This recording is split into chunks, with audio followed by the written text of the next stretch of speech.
경찰 수사심의위원회가 임성근 전 해병대 1사단장의 과실치사 혐의를 인정하기 어렵다고 결론을 모은 것으로 알려졌습니다.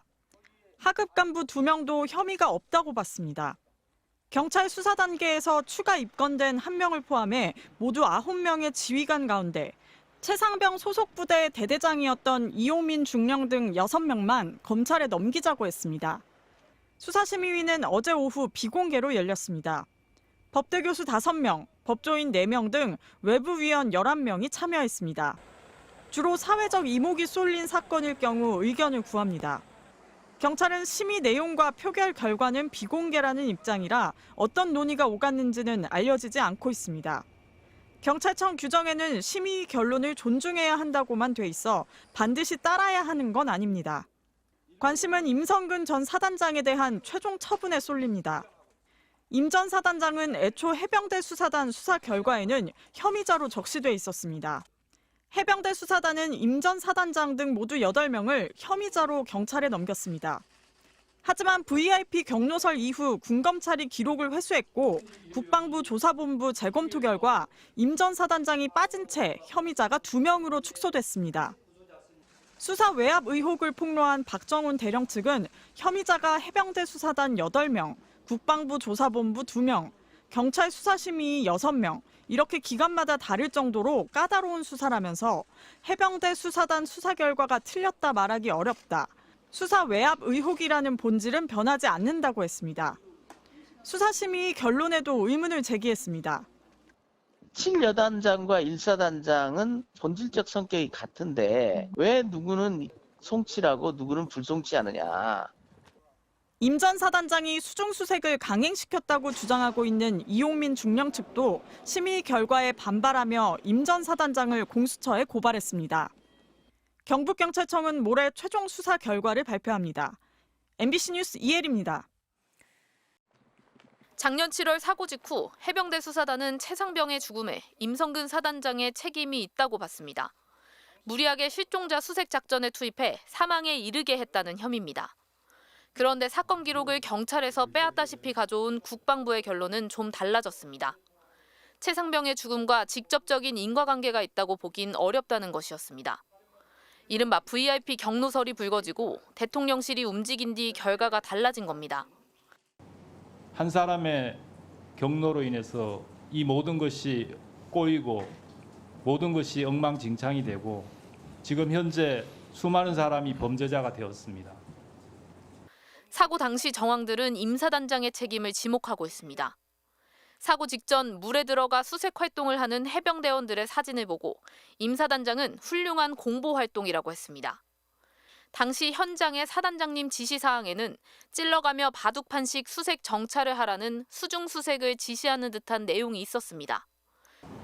바둑판식으로 찔러보면서 찾아야 한다. 임성근 사단장. 그렇게 얘기 안 했습니다. 제가 바둑판식은 얘기했는데 그럼요. 찔러가면서 이런 얘기를 자, 그러면 붙여놓지를 이렇게 얘기할게요. 않았습니다. 청문회에서 최상병의 죽음을 저녁에야 알았다고 했지만 사고 직후인 아침 8시 반에 보고받은 기록이 있어 거짓말 논란이 불거졌습니다. 왜 빠졌냐고. 집안이 무너지면서 빠져 들어갔다고 합니다. 그러면 현재 상태가 어떠냐고. 수사심의위원회는 이런 임 사단장이 사실상 혐의가 없다고 판단한 것으로 알려졌습니다. 야당은 대통령 입맛에 맞춘 결과라며 진실을 밝힐 길은 특검밖에 없다고 반발했습니다. 수많은 증거와 정황에도 경찰은 임성근 사단장에게 면죄부를 주었습니다. 반면 국민의힘은 경찰 수심위의 독립적 결정에 야당이 정치적 해석을 달아 공격하고 있다고 비난했습니다. MBC 뉴스 조희영입니다. 사고 전날인 작년 7월 18일 아침 수변으로 내려가 수색하란 지시에 최상병의 소속 포7 대대장이 너무 위험해 절대 안 된다고 선임인 포11 대대장에게 하소연합니다. 야, 이거 수변을 어떻게 내려가냐? 못합니다, 선배님. 이거 하면 안 됩니다. 위험합니다. 참, 그 장화 신고 들어가면 지금 못하고 물이 더 빠져야지. 포7 대대장은 폭우로 수색 작업이 불가능하다며 계속해서 호소합니다. 야, 지금 너무 많이 와. 그런데도 그대로 수색하란 지시가 내려왔습니다. 사단님 아직도 계십니다. 방금 여단에 전화 오셨는데 사단장님께서 옆에 계신데 하려면 정상적으로 하라고 16시까지인가라고 하라고 하셨답니다. 사단장의 지시라 어쩔 수 없다는 것. 7 여단장도 사단장 지시 때문에 철수할 수 없다고 난감함을 드러냅니다. 정식으로 철수시키는 네. 좀 상황이 애매해. 내가 사단장님께 몇 번을 건의드렸는데 첫날부터 뭐 알잖아. 사고 당일인 다음 날 7월 19일 아침 7 여단장은 임성근 사단장이 전날에 이어 다시 현장을 찾는다며 어느 부대를 보여줘야 할지 묻습니다. 사단장님 내일 한개 중대 보신다고 하셨는데 네. 몇 정도로 만나면 되냐? 그 물속에 좀 들어있는 거 보려면 간방교 일대로 가면 될 것 같습니다. 물속에서 수색 중인 장면을 사단장에게 반드시 보여줘야 한단 말로 들립니다. 실제로 바로 전날 작전 지도에서 임 사단장은 빨리 현장에 들어가지 않는다고 질책했습니다. 대대장들이 네 말 안 듣냐? 막 이런 식으로도 칠레단한테 얘기를 막 했었대. 그리고 약 1시간 후 최상병은 물살에 휩쓸려 떠내려갔습니다. 보여? 얼굴 보여? 얼굴이 안 보입니다. 알았어.